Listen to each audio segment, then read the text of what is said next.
Hey guys, I'm the Maha Mechanic, and today I'm going to be showing you how to replace your sway bar links in a 2001 Ford Ranger. So, let's get into it. So, if we look right here, you can see that this sway bar link over here and this sway bar link over here are broken. So, that's what I'm going to be replacing today. So, I'm going to try to take the top off by just unscrewing this bolt and holding this bottom bushing here. And hopefully it rusts off. Golly, look at all that rust. So it did what oh my. Look at all that rust. So now that we've got our upper disconnected, get our lower disconnected. So if you're doing this without them being broken, there is a nut on the bottom and a bolt on the top, or the bolt that goes all the way through. What you want to do is get under here, find the nut, and loosen the nut while holding this. And once you get the nut out, you should be able to slide everything out. So, let's take the top off, throw that away, and then let's try to get the bottom off. Now you can see it's spinning. We need something to stop that from spinning. I'm going to use a pair of locking pliers to try to stop it from spinning.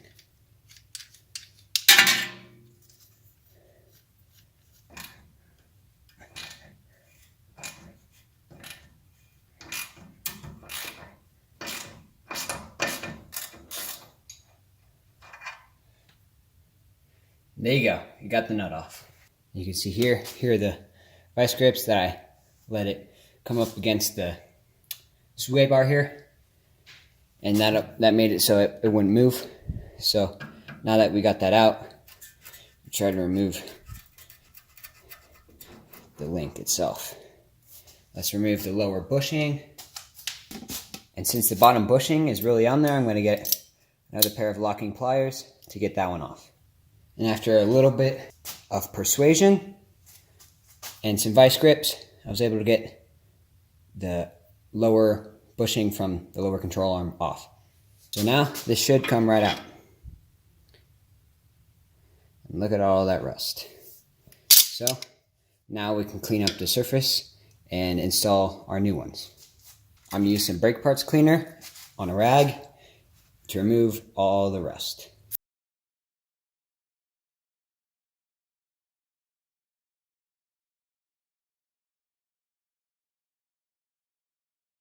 So the way you want to install these is by putting a washer with the cone or the concave end facing down, if you're looking at it this way.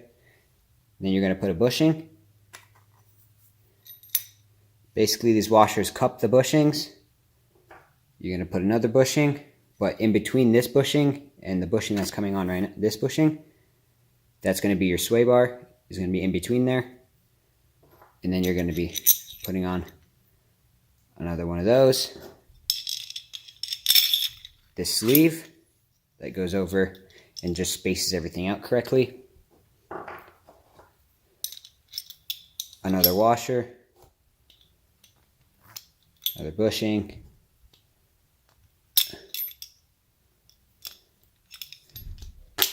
Another bushing. Another washer. And then your bolt, which is an oval bolt. If you can see here, it's an oval bolt. So that just makes sure that it won't vibrate loose, and under vibrations it'll still hold tight. And when you're tightening this, you're going to feel it tighten, tighten, tighten, and then get loose, and then tighten, tighten, tighten, and then get loose. So yeah, that goes at the bottom. And there's your sway bar link. So let's get this installed. So get your first washer and bushing on. Feed it through here. Then you want to get another bushing on. Just like that. And another washer. making sure that the washer cups the bushing.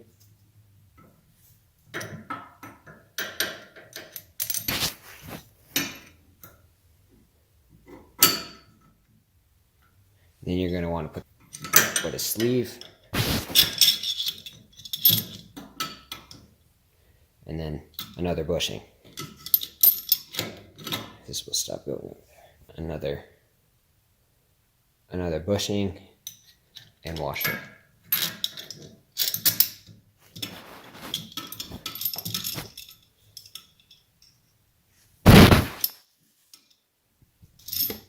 So there we go.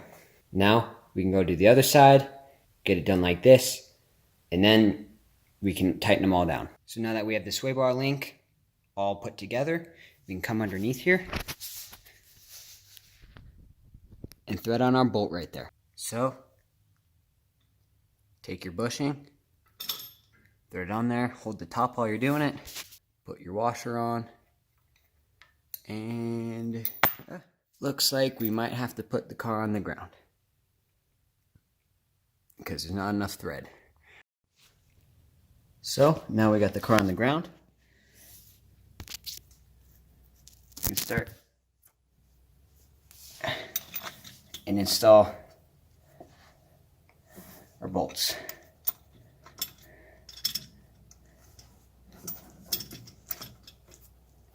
Barely enough threads to get that finger tight.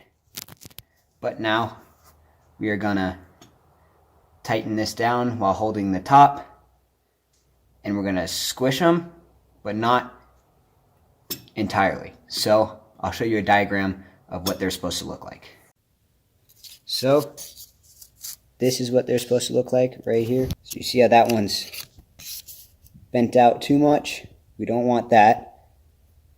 We want it just to start bending, or just to start compressing. So let's make it look like that. I now I've got the links tightened up. Let's see here. They're not bowing. The one on the bottom is just a little bit, but that is okay.